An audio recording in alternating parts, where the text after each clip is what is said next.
Ladies and gentlemen, good afternoon.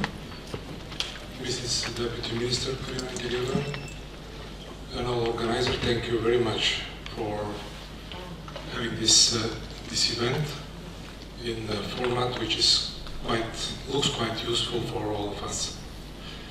I will be the moderator of the third panel, and the topic is closing the innovation gap in Europe. And more specifically, we'll try to see the instrument centers of excellence or center of competencies. Could they be a way to overcome or to compensate this gap or this lack of innovations in our part of Europe, especially in Bulgaria? There are certainly a difference, a gap in the innovation activity between the best performing countries, I mean, in the field of science and also industrial, and countries like Bulgaria, which are not so well performing. And there are many ways, many instruments to fill this gap with content and to make our research activities more close to the industry. Probably we'll see newly created centers of excellences and competencies are such a tool. Before presenting the panelists, I would like to just share a few words on a topic, more general topic. What about the innovation culture in Bulgaria? Especially, I'm at the VC in Sofia University. My experience comes from there. I come from Sofia University and my field of interest is material science, say energy storage or functional materials. And I've been 35 years researcher, 5 years abroad and 30 in Bulgaria. And as see, I'm presenting also the National Center of Mechatronics and Clean Technologies, being a member of the management board. What about the innovations in Bulgaria? Traditionally, in many fields of science in Bulgaria, we have successful development since many years. There are some niches where the Bulgarian scientists are well known in the whole world. The field of physics, chemistry, or interdisciplinary biology, medicine, more generally the natural science, the life sciences are such areas in which the Bulgarian scientists are competitive to those in the best developed, best performing countries. But having just the researchers, we cannot say we are ready to say that the innovation environment or culture is something which is present in Bulgaria. What we have done in our universities and academy institutes, which looks like preparing ourselves to be active in this field, to be ready to act as innovators, is first we have think tank groups, especially Sofia University, my faculty, also in faculty of physics. Very often we meet and we discuss scientists from different or close fields, what could be the mainstream or the main direction of the research or the concept. Second is the already created teams from many fields and the so-called strategy for innovations or research innovations at the universities. This is something which is available. Or we can say that in some way the environment is adequate to meet the challenges of this new era in the research in Europe and the whole world. What is missing, and it was mentioned in the morning, this is to have real managers in the science. This is something which we still miss, and we realize very, very clearly during the structuring of the centers of excellence, structuring the management bodies, that the scientists are really good to discuss, but very often we need people prepared to manage this very complicated process, especially when the participants in the centers are many, as in our case, 17 participants. Actually, they are much more as research units. So this is another thing which is missing, or it's a weak point in our institutes, is that the researcher, being even professor with good experience, has several combination of duties which are difficult to be carried on, to be part of the activity of one person. You know, teaching, leading a research group, writing projects, and so on. It's not the same to manage, especially when you have to go and serve the industry. In that case, you really need managers. You need one intermediate unit between the industry and the research institution. And the first contact to be made is from such good managers. This is something which we have to. Additional weak point is that for many of the universities, we still consider the teaching activity as very important, as the action of first importance, and this makes the life of researchers at the universities a little bit harder, because you have to spend much more time to be successful in everything you start, especially if you think about applications and think about innovations. And just the last word before presenting the panelists. For those of you who are close to the experimental work, physical chemistry, medicine, biology, when you do something in the laboratory, when you start some new idea, to realize a new idea,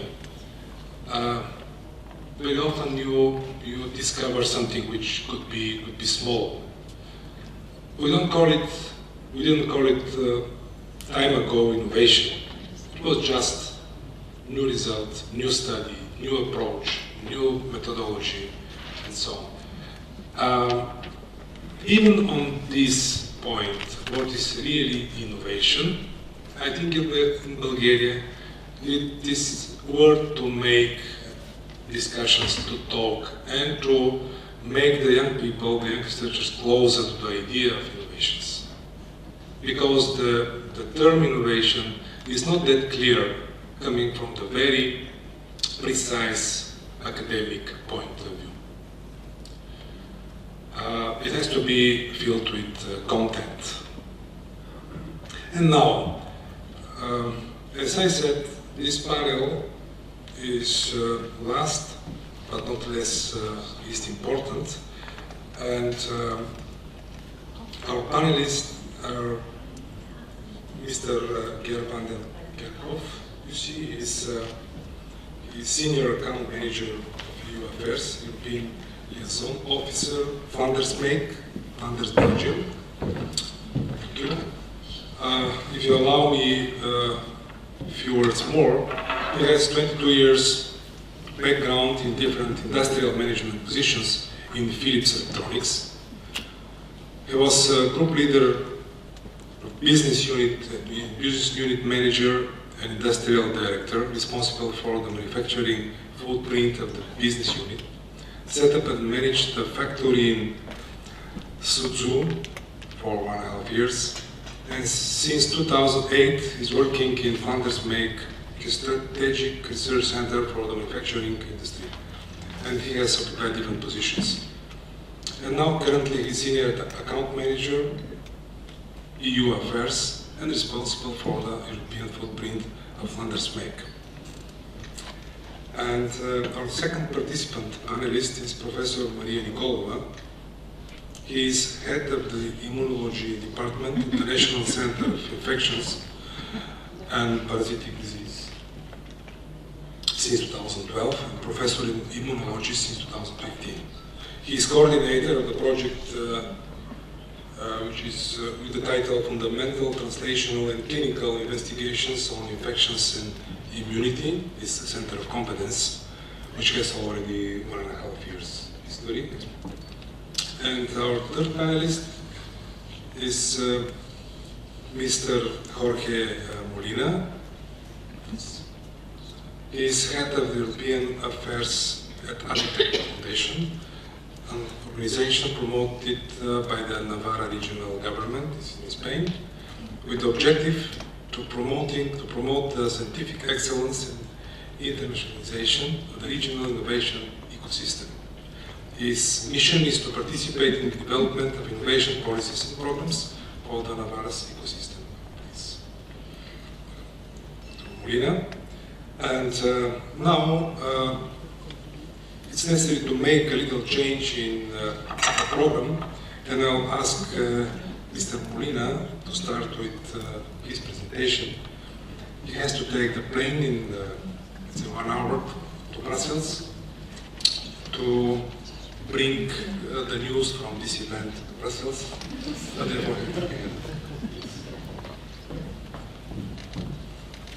Thank you, Professor.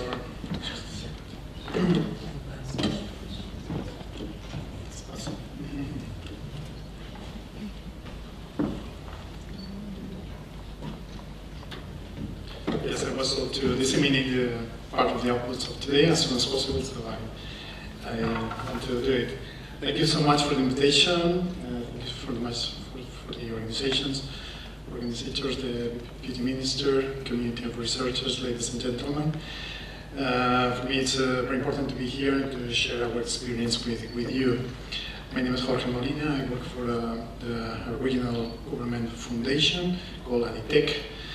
ADITEC is a foundation as a network of 7 research and technology centers located in Navarra region in the north of Spain. Navarra, the capital is Pamplona, and the region is a small one but very active. We are between Basque Country and Aragon, border with France.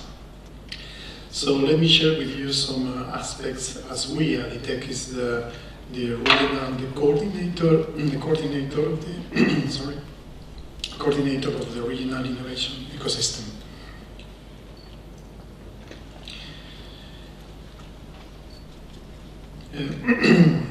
ADITEC is managing the whole regional innovation ecosystem. That means 7 RTOs.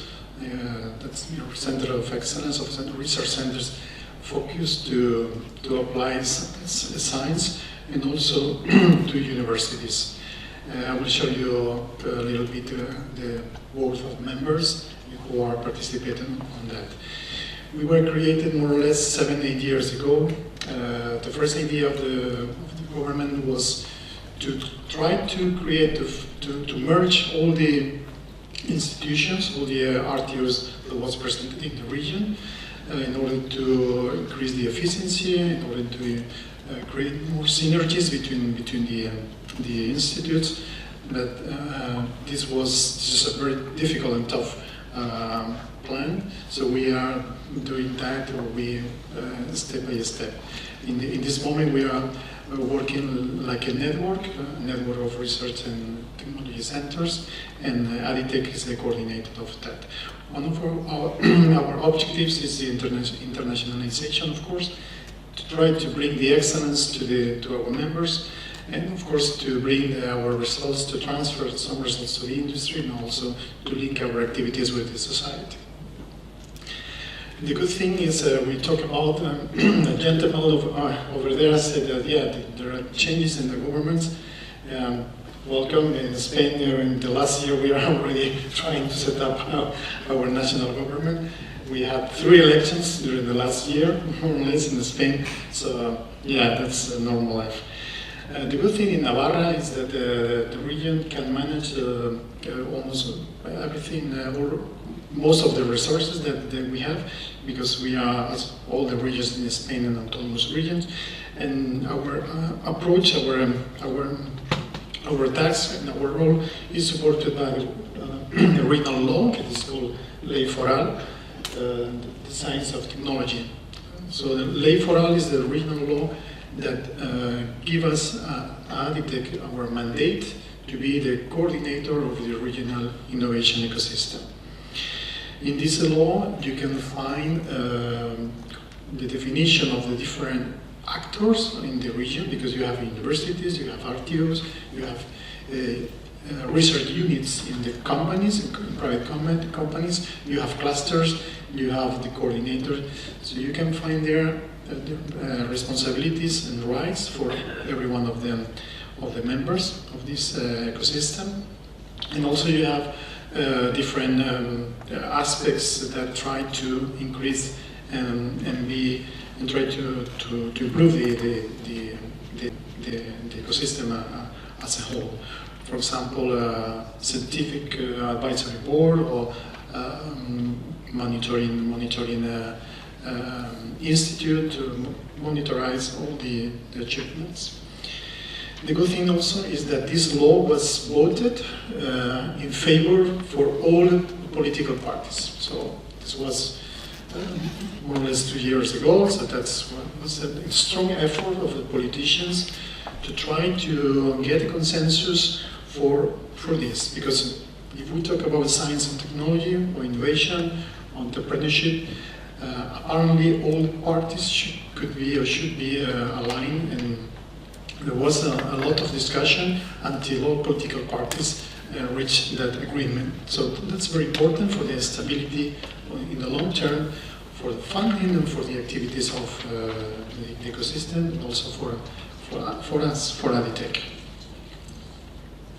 So you can see here that the board of our foundation, of ADITEC, we work like an agency, let's say. It's composed by industrial companies. Okay, they represent our S3 strengths, the S3 smart specialization areas in the region. Our smart specialization areas in the region are renewable energies, health, agri-food chain, and industrial technologies. We call it sometimes that bioeconomy, for example, or circular economy is transversal. We have also in the center the research institutions, the 7 RTO members, and we have in the bottom the education, economy, and other stakeholders dealing with regional aspects. So at the end, you have here all the quadruple helix inside the foundation. The good thing is that industry, for example, finds in this platform a good platform to speak and to talk directly to the government, to the regional government. And on the other side, the same. The regional government finds a very good platform, this place, ADITEC, to talk and to know about the needs of the industries. So there is a lot of creativity, a lot of discussion in this platform, where you have the industry, you have the RTOs, the research centers, and you have the universities also, and you have some public bodies inside. This platform, ADITEC, as a regional coordinator, created, for example, new ideas. You see there on the right, NITEC with the N.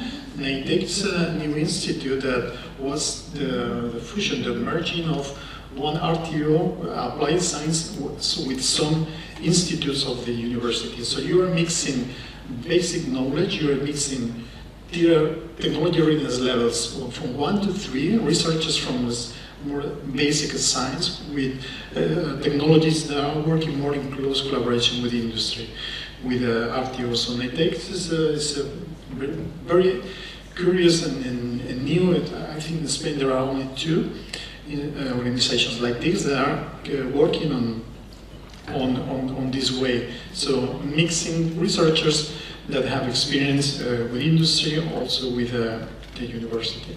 I think it's a good way. So ADITEC, as the regional agency or foundation, that we are the coordinators of the innovation ecosystem, we have these four tasks, these four main roles: collaboration, promoting the collaboration among our members, excellence, internationalization, and dissemination. I would like to stress more in the art of collaboration that we created the first regional database for research infrastructures and small, medium, and big ones, equipments and infrastructures in the region. I will show you later. Because we want to promote the collaboration between the actors in this way, in sharing facilities and equipments and laboratories, but also sharing knowledge and activities and projects. I would say that we are, after 7, 8 years, we are almost experts in managing people, and it's the tough thing in these systems, because in the end, promoting the collaboration between people is really difficult sometimes, and we got a lot of experience on that. In excellence, for example, we are working with the regional government in the monitoring of the activities of the RTOs. In internationalization, we are working a lot about promoting the visibility of our centers in Europe, especially in Brussels. We have a continuous presence in Brussels, and also the para-diplomacy, I would say, the collaboration with other regions. And in dissemination, in red, also, I would say that we're trying to promote, of course, some technology transfer projects to the industry and to the society in some way. So managing the community is sometimes is the soft part that is not written here, and it's the most difficult element when you're trying to promote the excellence with your actors. So we got a lot of experience on that. One tool that we have for promoting this collaboration is the managing the regional fund for innovation. So in 2018, and more or less the same, 2019, we promoted around 50 research and innovation projects in different stages of the TRL scale. 25 of them were in collaboration with industries, we call it Tractor, and 25 of them were collaborative projects. I mean, only between the universities and RTOs, or RTOs with other RTOs. Because for us, for Navarra, it's very important, this collaboration. The internal collaboration will give a lot of success at the end, outside. So Tractor projects and collaborative projects will be really something, it is really something important for us. At DTEC, we are monitoring this process, and we are helping the regional government in this financing procedure. Research and development facilities or equipment sharing. So we created a community. We prefer to talk about community instead of we created a database. At the end, it's a database where you can find, in this case, more than 1,000 equipments, small, medium, and some of them large infrastructures. That all the scientific community of the region, on a voluntary basis, but of course they put and provide information about what they have. So this is good for efficiency. I mean, so they can use it if you know that there is an equipment in a place, you can use it. Avoid also duplications, and from the point of view of the regional governments, you don't need to invest twice, because you don't know sometimes that there's a company or there's a university, an RTO that are asking money for the same equipment. So CS is our scientific infrastructure and equipment sharing system of Navarra. This is quite successful. We created this community. If the community is not well running, the project will never succeed. At the same time, we created this another community dealing with the EU project in our visibility in Brussels. So we work, I personally work with in EU Affairs, so I work with the 7 research and technology centers in the 2 universities with the directors of EU Affairs, or European projects, to try to bring them more opportunities for financing. If you think from our point of view, from the point of view of a coordinator, someone that is trying to help the members of the network, we have in Navarra different levels of maturity and progress for example, in Horizon 2020 and in other projects. Some centers are really good in getting funding and getting good excellence projects on that, but others not. So from the point of view of the coordinator, we try to make a balance between them. We try that they share experiences between them. We try that we help everyone tailor-made, I would say. And we try that they collaborate and communicate among them. In fact, I organize group meetings from time to time for that. And it's quite successful. So a couple of communities. This is really interesting. We talk about dissemination, another role of ADITEC as regional coordinator. This is the second Gala Científica, scientific awards, where we invite some Nobel Prizes for the jury, and we mobilize all the research and scientific community. In fact, we invite, as moderator of this scientific gala, not the Nobel Prize, we invite the comedian. So, and the comedian is I would say, one very successful managing these galas. So all the society, all the citizens of Pamplona, of Navarra is invited. It's popular prizes, everyone can come, and last time were more than 1,500 people from the society just coming to see what is going on about research in the different Navarra region centers. So this is an action very popular on dissemination of science. So these are some of the roles that we have in our case as ADITEC, as agency or foundation, as regional coordinator. And I was just to spend a couple of minutes showing one of our members, because we are talking today about medicine and biomedical research centers, and I would like to introduce Navarra Biomed. This is one of the centers that I would like that some of you could visit in the future and come to Navarra. Navarra Biomed is a translational research center working on translational research and sustaining the participation of the medical community practitioners in the research activities. So Navarra Biomed is a public research center, and is doing a great job. This is a center of excellence. They are working on pharmacology, neurology, cardiology, immunology, infectious diseases, a lot of these things. They have a biobank also, and animal facilities. Spain is not still in this morning we saw in the database of our colleague from Italy, but we will hope we will be there next soon. Some figures: Navarra Biomed is biomedical research centers. They have around 100 researchers, most of them doctors, and published around 350 papers. The funding sources for these facilities came from a RDF, from the European Regional Development Fund, and the European Social Fund in different moments, and of course regional government support. This is one of the success stories, this center dealing with biomedicine. In our network, in ADITEC, we have 7 members more, and they have facilities dealing with industrial biorefineries, biochemical processes.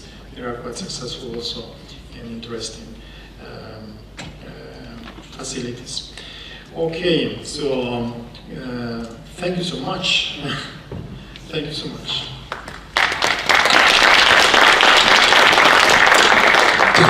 Thank you, Mr. Molina. Thank you very much for contribution.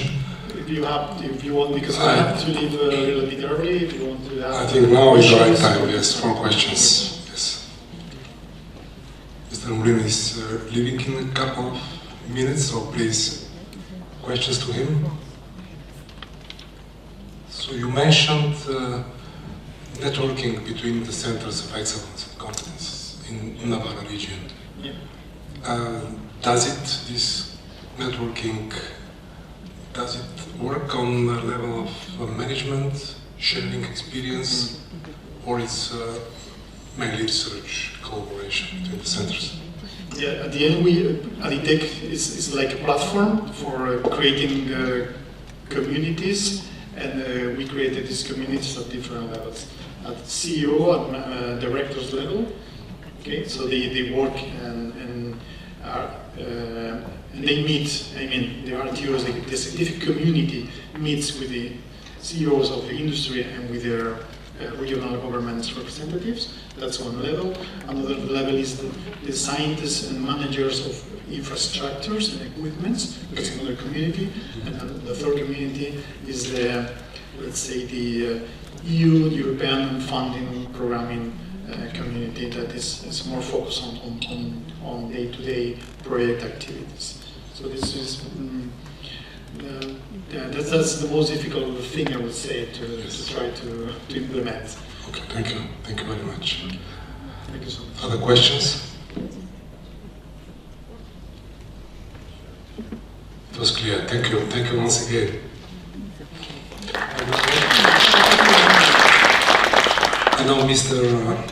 Gerb and then Kerkhoff will have a short presentation. Okay, thank you very much. Sorry for not introducing myself earlier. I'm Gerb van den Kerkhoff. I work with Flanders Make. Remember that name, Flanders Make? I come from Flanders, being a region in Belgium. And I need the, yes, thank you very much. Maybe before I start, a small reflection on the questions asked in the previous panel. There was somebody who had a remark on politics. I think it was you. Having in Bulgaria 2 governments in 1 year or something like that? 3. Okay, you can't do anything about that. You have to suffer. In Belgium, we still don't have a government yet. It's now 1 year since the elections were, and we still don't have a government.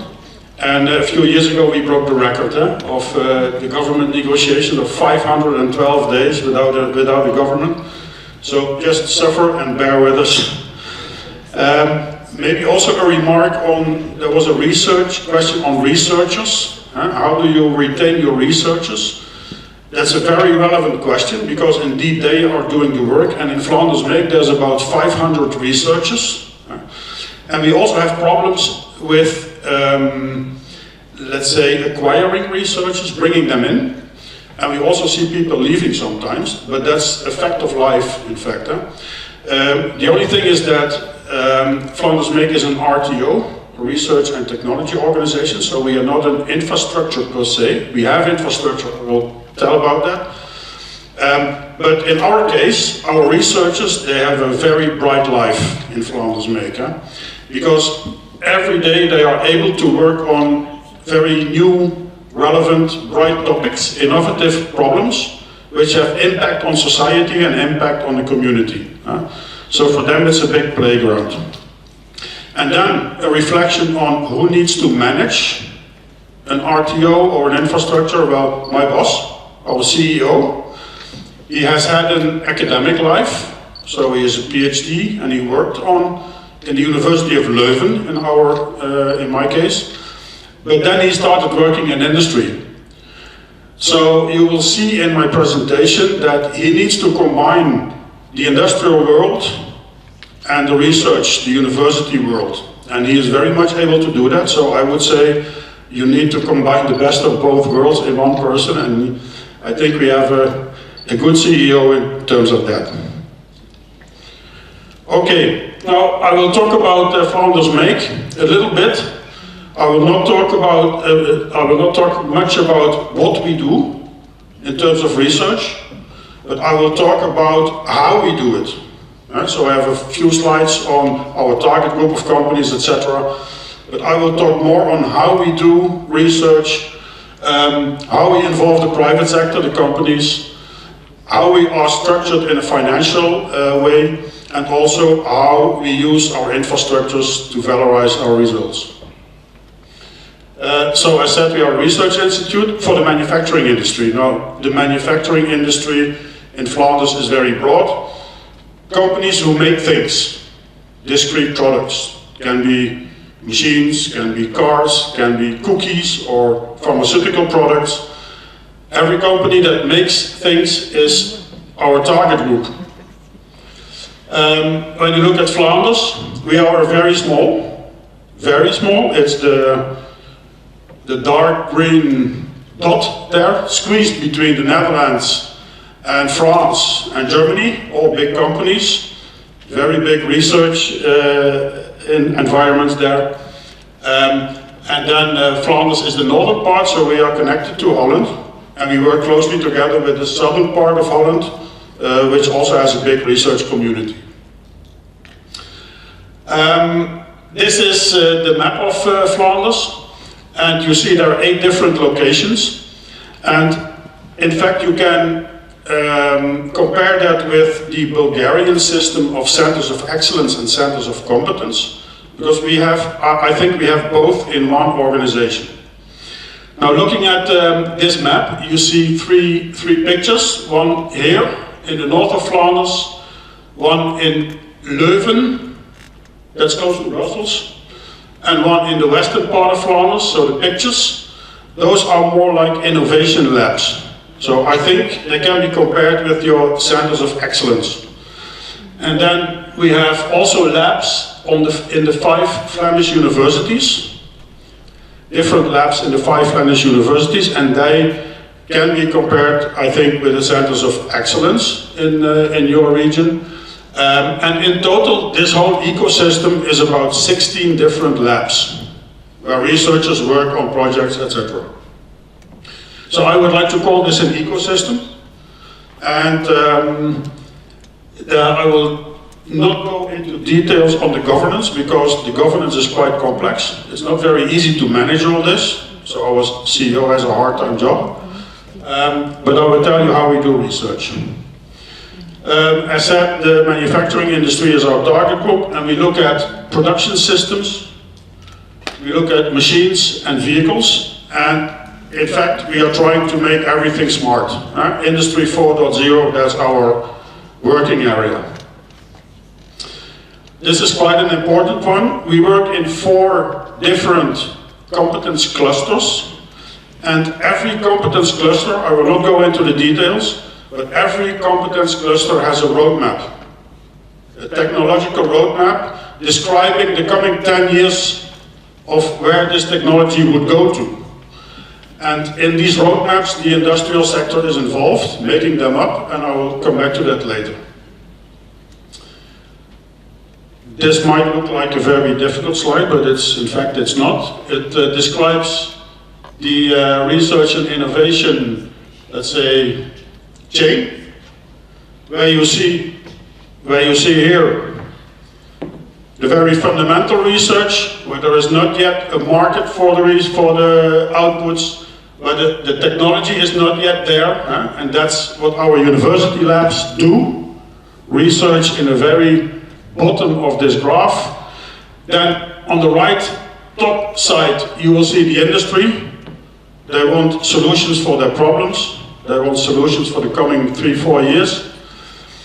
And then there's Flanders Make in between. And we try to connect. We try to connect and do research with all the groups involved. Okay, now I'm going to tell you a little bit on how we do that. So that was what does Flanders Make. Now I'm going to tell you how we do that. So in the map you saw, let's say, academic research group and more innovation research group, and we need to connect them, we need to strategically align them. We have in Flanders many different instruments of doing research, many different types of research. And we need to balance the dynamics between them. We need to connect, as you saw in the previous slide, the academic groups with the industry. And of course, in the end, last but not least, you need to generate results. It's all about creating impact. And I'm going to talk you through this slide. So it all starts with fundamental research.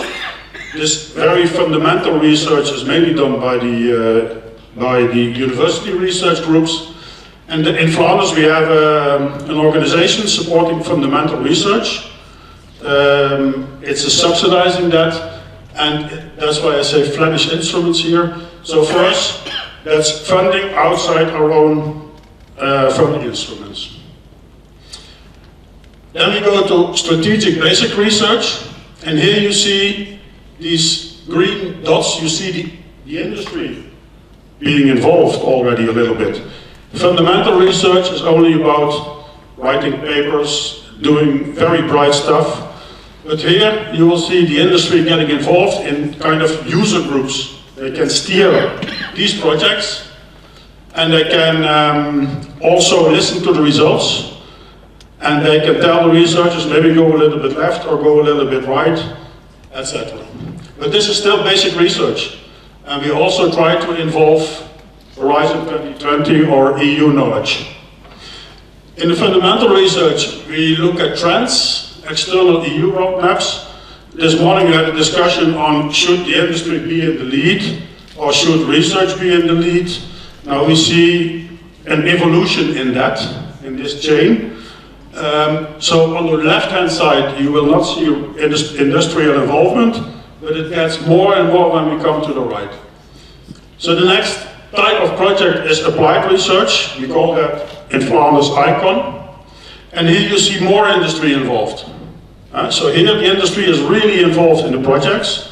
They have a use case. They use the knowledge we build up in this project and they use it on the shop floor. So they really have, in the end of these projects, they have a use case, a prototype or a proof of concept. We also have infrastructure projects where the objective is to build up infrastructure. That's a different type of research. And then in the end, we have valorization. So the usage of research results, creating impact in companies, in the industry, and then we try to connect to company value and the value chains. So this is what this is what we call a circular research innovation system. It's not very circular, if you ask me, it's more linear. But sometimes the results which we have here are based as input for here, to redirect that. And then we cover the full research scope from TRL 1 to TRL 9, basically, with all these 16 different labs. And for us, this works well. Now please remember, we are not the benchmark, we are not the best in Flanders. Flanders is also not Bulgaria, Flanders is not Sweden, every country has its own dynamics, but for us this works. And you see from left to right, you see an increasing industrial involvement, which is very important. I'm going to talk about the industry a little bit more in the next slide. Now this is, I will not go into the details, but this is a case. For example, this is about robot programming and human-robot interaction, one of our research areas. And there you see in this picture all different projects involved. And you see fundamental research projects, strategic basic research, applied research, and valorization projects with the increasing industrial involvement. So every project builds further on the previous one's knowledge. Talking about the private sector, how are we involving the private sector?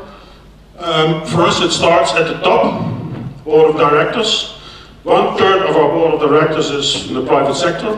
Of course, these are the bigger companies. They direct the strategic direction of Flanders Make. Then we have these 4 different clusters. They have cluster roadmaps. The companies are involved in making these roadmaps and they have to pay for that. But they gladly do that because they are involved, etc. They know about the future. And also the research projects, they are heavily involved. And these roadmaps and projects are endorsed by an industrial and scientific advisory board. And then we have companies can become member of Flanders Make, that's I would say the lowest level of involvement. And we also organize a lot of events where they have to pay. Now, the core of Flanders Make is research. So the core of our employees are researchers. But when you look at involving the industry, we have a group of account managers and business developers, and they are in constant contact with the industry in Flanders. Our account managers, I would say they go under the skin of the companies. They know exactly what the companies need. They know exactly what their roadmaps are. They know exactly what their decision-making units are. They know everything. When there's a management change, they know that. They are in touch with the companies almost every day. And that's very important for us, because although they are not really in the lead, we need to know what's happening in the industry. Extremely important, because they have to take up our research results and they have to valorize it. Financial structure. So how will we finance? The biggest resources from the Flemish government, the Ministry of Innovation. And we have asked them to double, I don't see the gentleman. We have asked them to double our budget every 2 years, but that's not going to happen. They are not so lenient as your government, maybe. They're going to decrease, so we need to be less dependent on the Flemish government, and we are striving for 1/3, 1/3, 1/3. So 1/3 Flemish government, 1/3 industry, and 1/3 other funding, European funding, etc. Now about infrastructure. So our infrastructure is not a goal in itself, it's a means to use for companies to valorize our results, to show what we can do, showcases, etc. And I have 2 examples. One is a slide and one is a small, very small movie. We have built what we call the Make Lab, the Flanders Make Lab, and that's a mobile research infrastructure. It's a trailer, a truck, where we have built in different Industry 4.0 technologies like robots and virtual reality, etc., human-robot collaboration. And this is used to go to companies, to show them what's possible with Industry 4.0, to involve the companies. And this Make Lab is fully booked. We use it for training as well. Some companies can use it for a week or so, to try to make their products with the robots, etc. So this is a very good showcase on how research is brought to the industrial world. Now we have a very small movie of another infrastructure. That's the last one, by the way, then I stop.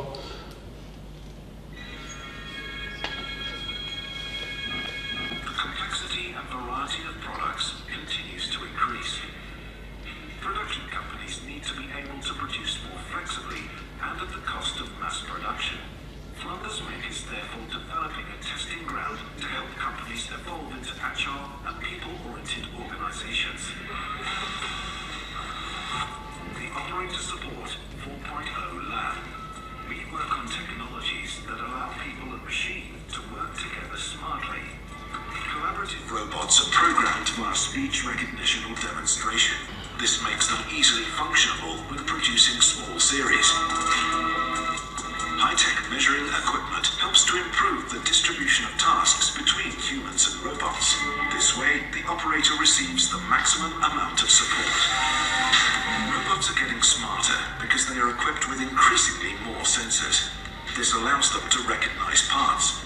A robot mounted on an autonomous vehicle provides the operator with additional assistance during logistical tasks. The division of tasks between man and machine focuses on both of their strengths. This is an important basic principle of Industry 4.0. Are you interested in our testing ground? Contact us. So also in terms of favorizing these infrastructures, our account management and business development is continuously talking to companies to work with us, and this was funded also partly by the European Commission. I will be here the whole evening and tomorrow as well. So I don't know how about questions. I don't know how late it is.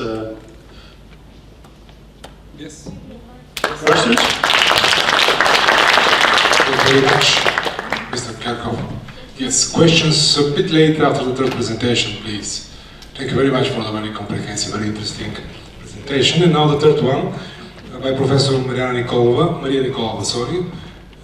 He comes from the Center of, she'll present Center of Competence, Fundamental and Translational and Clinical Investigations on Infections and Immunity.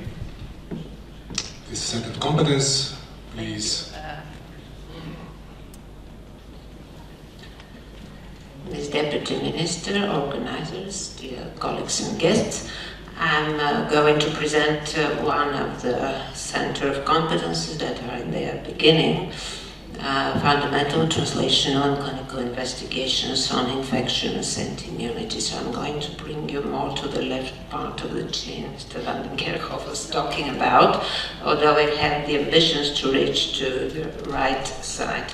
So this is a part of healthcare that is not the most prestigious and the most profitable ones, the control of infections, but we claim that it is of vital importance. I'm sure that every one of you is aware of the challenges that infections represent today even in the modern societies. And it is not only about emerging infections like West Nile fever or Ebola. This is also re-emerging ones, even vaccine-preventable ones like polio and measles. We have the problem of antimicrobial resistance that is ever growing in Europe.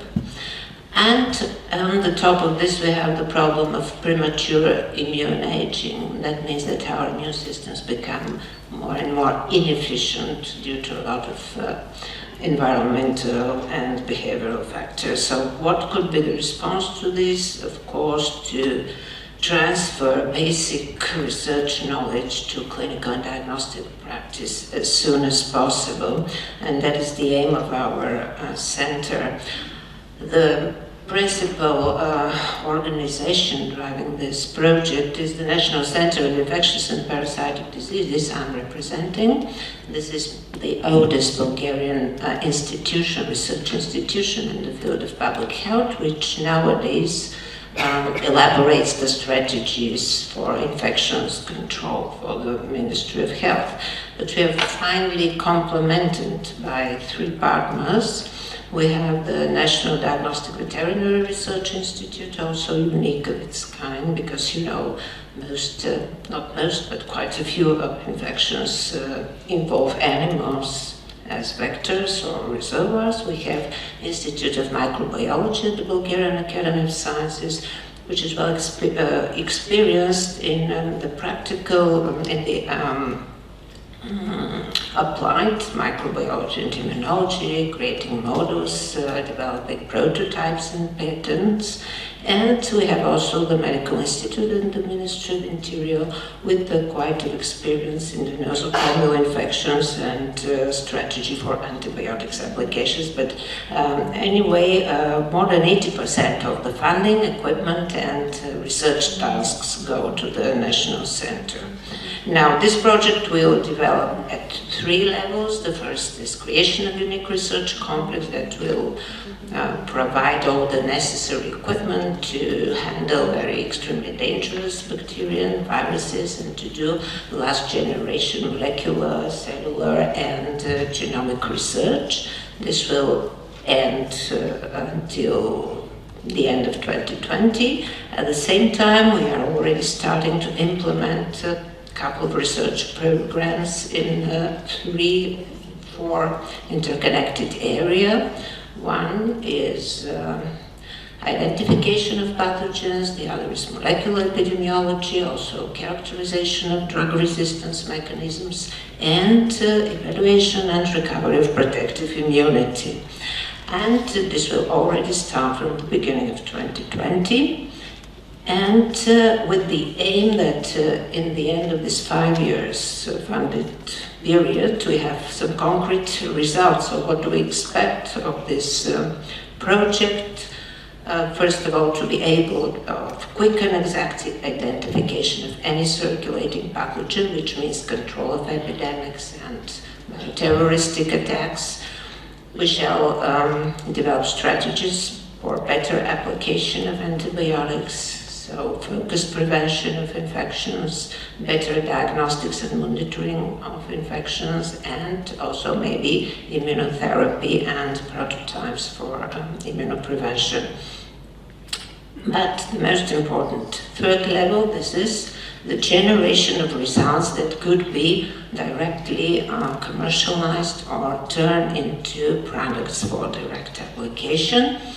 And if you wonder what kind of production in this field may be of business interest, I can tell you that when we developed the proposal, we figured out quite a list of such possible products or activities or services that could be of business interest. Like, for example, well-defined microbial strains that can be reference strains for external laboratory control or for development of vaccines or for testing new antimicrobial drugs. Or let's say point-of-care tests that would detect critical drug resistance mechanisms, or why not approaches for recovery of protective immunity, and so on and so forth. We have on this basis developed a financial analysis to evaluate the sustainability of our centers. So we measured the costs and the revenues. And so we have even imagined some net income, and if now I'm presenting this less optimistic balance, it is because when we are now facing reality and start to think about it in real, we figure out a lot of questions that we have to answer, a lot of problems that we will meet on our way, such as the form of legal entity of our center, the way to attract and then retain staff, the way to organize partners and equipment ownership, and first of all, of course, the management. And now I'm starting to think that maybe the most important step will be this technology transfer office and dedicated personnel that would connect us to industry. So if I have to elaborate a little more about the sustainability of the project, I should say it's about the same as my co-panelist colleague just told. We are not entirely relying on business realization, not at all.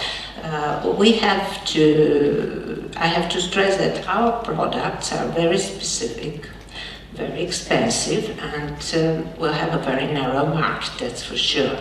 But at the same time, these are products that are of strategic importance at the national and at the international level, if you want. So first comes, I'm sure that it should be so, governmental support, and also not only national, but at the international level, let's say in the terms of the European system for disease control. Second come international collaborative research projects. We are already very good at, and we are now running about 20 such projects. We are good at networking, and I can tell you, for example, that this year we have postulated and we have been accepted as a member of EATRIS, which is the European Infrastructure for Translational Medicine, that is uniting similar research infrastructures all over Europe. And we believe that this membership will give us the opportunity to find partners and to increase our visibility. I'm just coming from Paris, by the way, where I met the director of this similar structure. This is the Laboratory of Excellence Vaccine Research Institute, which is situated at Paris-Est University, and which is now running about 40 projects on development of new therapeutic and preventive vaccines, and with whom we shall establish official collaboration in the next months. And in the end, but last but not least, we shall rely a lot on our associated business partners, which are for the moment 2 organizations that were initially involved. Bourbillon Limited, in fact this is a vaccine producing company that about 15 years ago was part of the National Center, but it is now a company owned 100% by the state. And we are very close since we have common history. In fact, a lot of the products have been concepted and created by our researchers.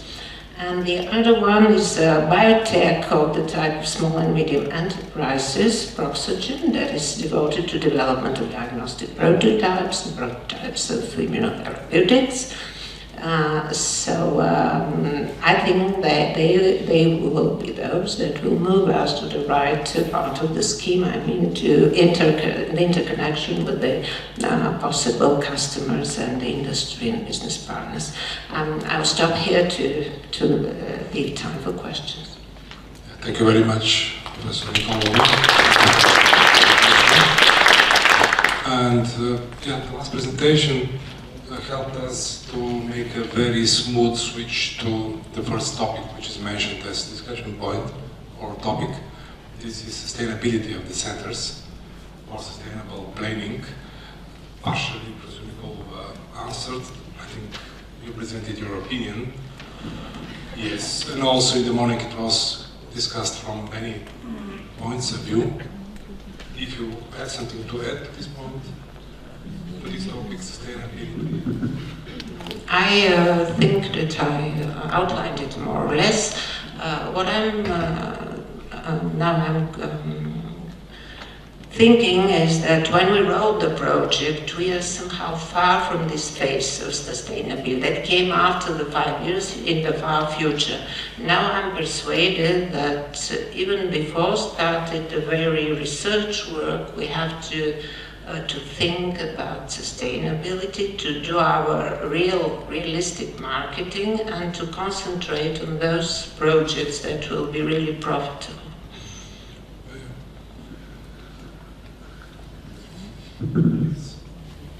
Yeah, maybe a little bit feedback on the discussion, the remarks made this morning on should a research infrastructure or an RTO be sustainable in itself, be self-financing. Now, I also don't think that's really possible, at least not in the time frame which is foreseen also by the European Commission. Also, Flanders May could not be self-supporting at this moment. So we need governmental funding to be competitive with other research institutes, and that's what I also see in the neighboring countries among us.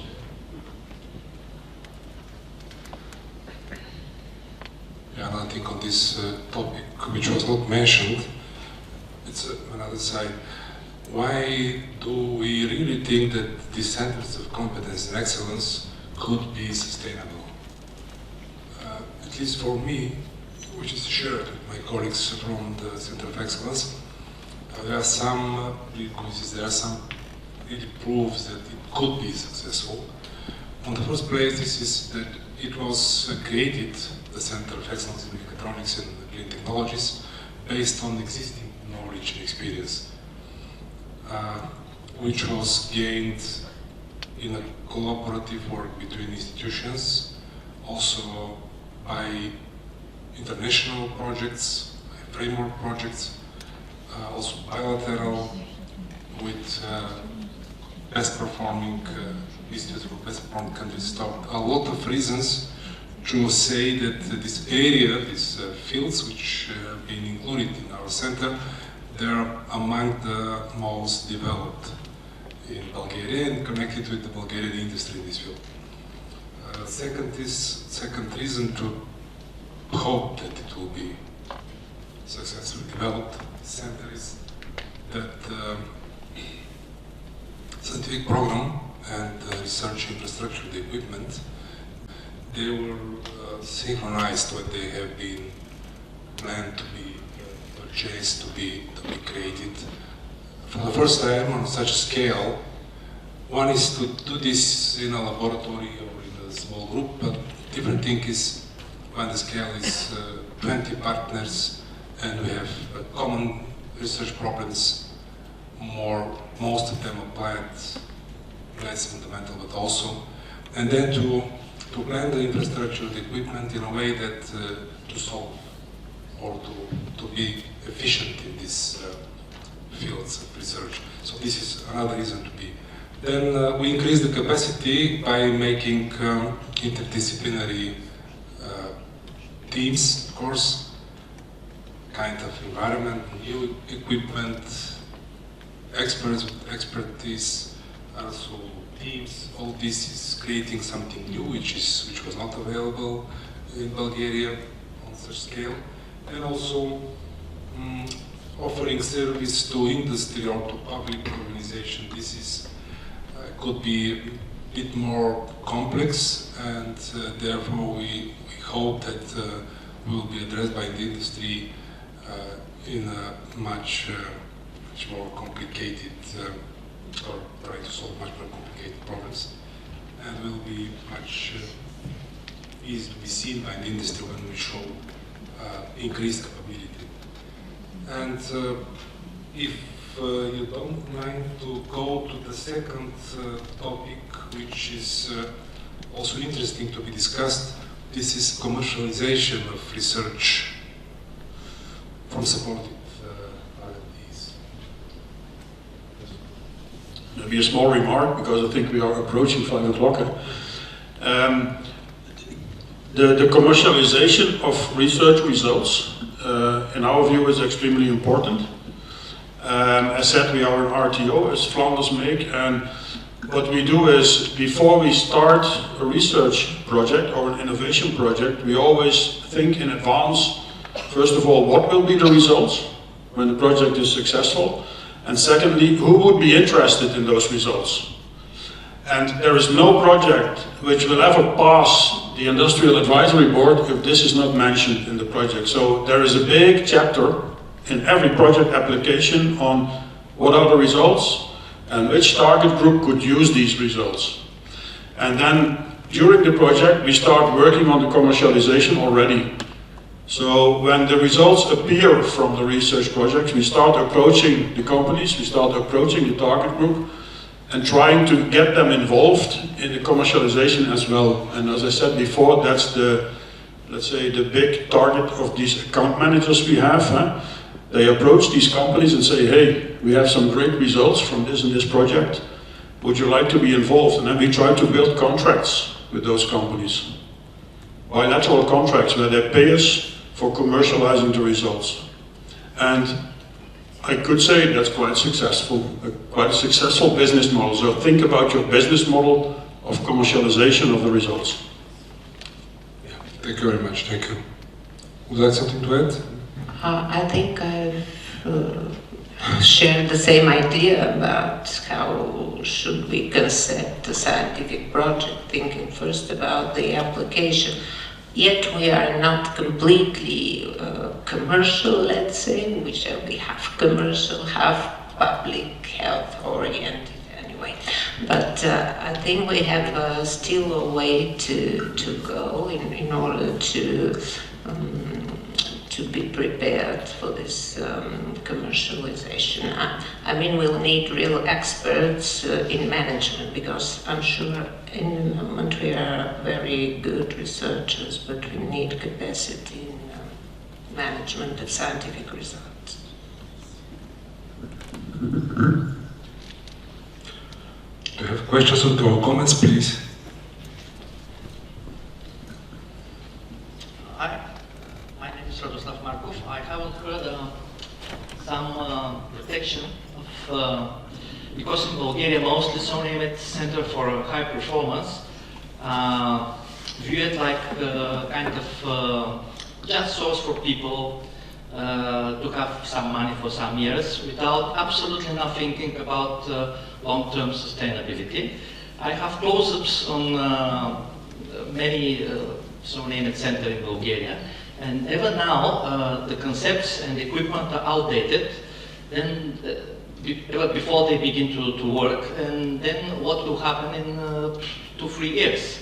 That is the reason that no Bulgarian organization wants to control, and I'm afraid that also European DG that give this money also doesn't want to control. Just say, okay, we give you money, okay, let's see you help you. What further happens? It's not our business. I expect from those centers to have publication in top 3 journal, scientific journal, and to make some how to say, impact in some international scientific congress. I think that I will wait long enough for that. Yeah, thank you. So I partly or even fully disagree having the information from my centers, from Center of Excellence I participate. All equipment which is planned to be purchased is close to the research program, which is up to date, which is not old-fashioned. There is no single equipment which is not foreseen to be used for a very concrete purposes and in a way that no experts, no specialists can use this equipment in a most professional way. So that is probably what you say is probably valid for the old times in Bulgaria, when the money came without knowing, without asking later for the result. I remember such time, but probably you do not. Where some institutions could buy something, put in the cellar and use very rarely or not at all. But this is not the time now. We have quite correct control by the national institute which is controlling this process. This is I'm missing the name of course. Yeah, this is administrative control of what we are doing. Yeah. And also the Ministry of Education and Science, yes. Therefore, I think it's not valid for the case of nowadays Centers of Excellence and Competence. I can name just 2, but I don't want to name it. Okay, we can discuss this. Even mentioning laboratories, please. I have a technical question for Flanders. How do you collect all this information? For example, you mentioned the robotics program. How do you know if a professor in Antwerp doesn't start a new robotics program? How do you get the information if this project is unfunded, for example, or if it is funded? Can you give us a few words on this? I'm not sure if I understand the question correctly, but what we do is we have these 5 universities in Flanders and the 3 innovation centers, so the 8 locations. All the different labs in the universities which are connected and strategically aligned in Flanders make, they are part of our governance model. And of course, these professors in the university labs, they have a certain freedom of operation. You cannot tie their hands, but they are aligned with our research roadmaps. So I showed the 4 clusters, and every cluster has a research roadmap, a technological roadmap, and all the projects, all the activities we'll do have to fit on this roadmap. So also this professor in Antwerp, everything he does needs to be aligned with what we have described in the roadmaps. And these roadmaps are endorsed by the Industrial and Scientific Advisory Board, so that's very fixed within our governance. Is that an answer? Or? Yeah, so he has to let you know. Oh yes, of course, yeah. But Okay. yeah, so the whole governance is built on transparency, letting each other know what we do. Yeah. Other questions on the topic of commercialization, please? Yes. Thank you very Questions? much. Elizabeth Gurov, Sofia University Center of Excellence, UNITE. Thank you very much for the presentations, and I especially like the models presented by Navarre and Flanders. I'm really wondering, you explained a little bit how you start with these roadmaps and company needs cleaning, but you use, I suppose, foresight technologies and investigations, but how often you prepare these roadmaps? This is one of the questions, and the other is if you could say a little bit more about your valorization partners, because we were thinking that we need also to make valorization of the knowledge created in our centers of excellence. And I see that you have a very also pragmatic approach, starting with the company needs in order to decide how to focus your research. But we, I suppose, in Bulgaria, we need to create an industrial innovation map, because we don't know who is doing innovation and certain types of research activities in industry in Bulgaria. Thank you. Okay, maybe try to understand. The first question was about these roadmaps. And foresight. So first the roadmap. So Flanders Make is quite a young organization. We exist only 5 years. So these 4 different clusters, and also the first roadmaps were made 5 years ago. And they were made, let's say, via a lot of different workshops, discussions, events, poster sessions with the industry. So what is written in the first version of the roadmaps and the clusters is made with the industry. And since then, we have used these roadmaps to develop our projects. Now, the technological, of course, technology goes very, very, very fast, so you can't stand still. So we now have the habit in our governments to update the roadmaps every year. And every cluster, that's part of our governance, every cluster has a cluster manager. They are very important people in Flanders Make, and they are the owner of these roadmaps. And they have to work with the industry, they have to collect foresight information from Europe, from wherever they can get it, and they have to present the updated versions of the roadmap every year to the Scientific and Industrial Advisory Board. And then it gets endorsed again. So that's how we work with these roadmaps. So the industry involved, the science involved, foresight involved, and endorsed by our advisory boards. Now, foresight information, that's maybe not so very structured. So there are, when you look at Europe, there are a lot of European publications where you see the future of robotics, the future of artificial intelligence, and you name it, everything is there.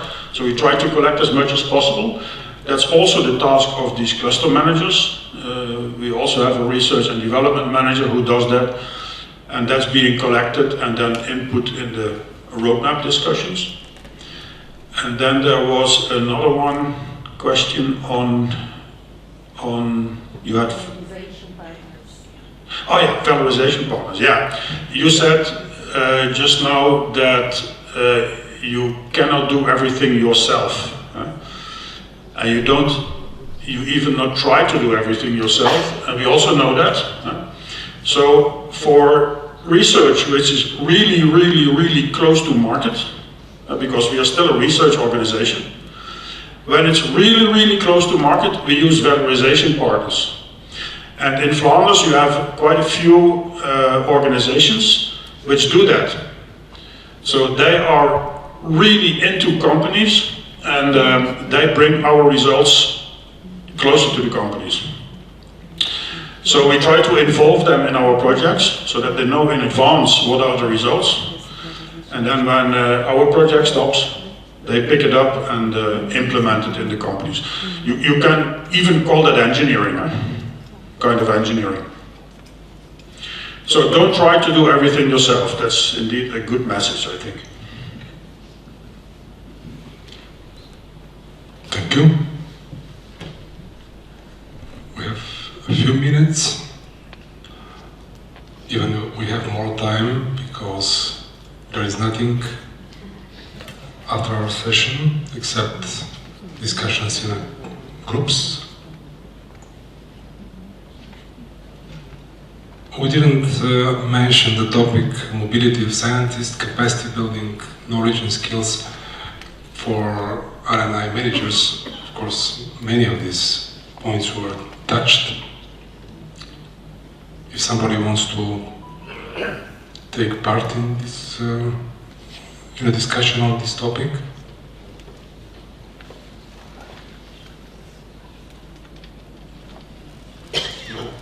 Ah, there is one. Yes, it's Professor Projko.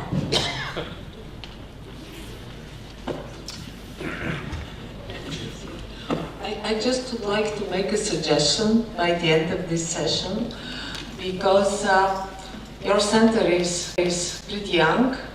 Your organization is 5 years old, already there is a cycle, but there is a good point just to promise to ourselves that this is the opening.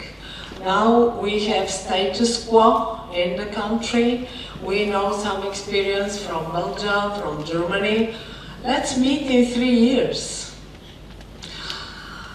Then we will know much more about the development and the way these new centers are spending the money, because this colleague was hesitating that these newly funded centers will be providing services, they will be just, how to say, built and then disappear. But that's first suggestion, to have another meeting in 3 years or 4, if you prefer, because this is the cycle which we have in S3. That's not an easy to promise something. But there is one thing which I did not hear from you, and that's my question, because we say in the very beginning, closing innovation gap in Europe. So this means that we think that by building such kind of facility, we could close the innovation gap. Please comment just briefly, a sentence or two, provide, is this possible?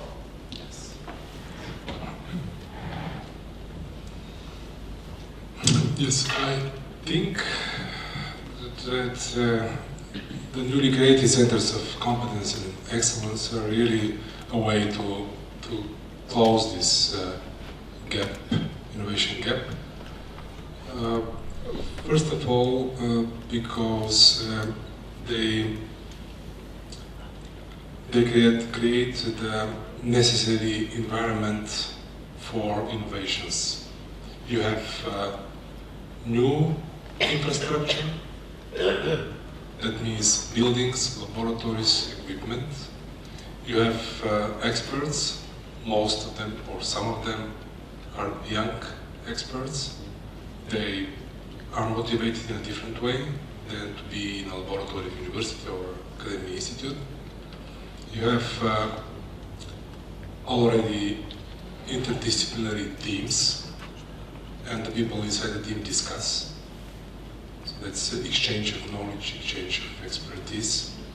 So all this is filling partly the gap between the industry and the research institutions, the centers.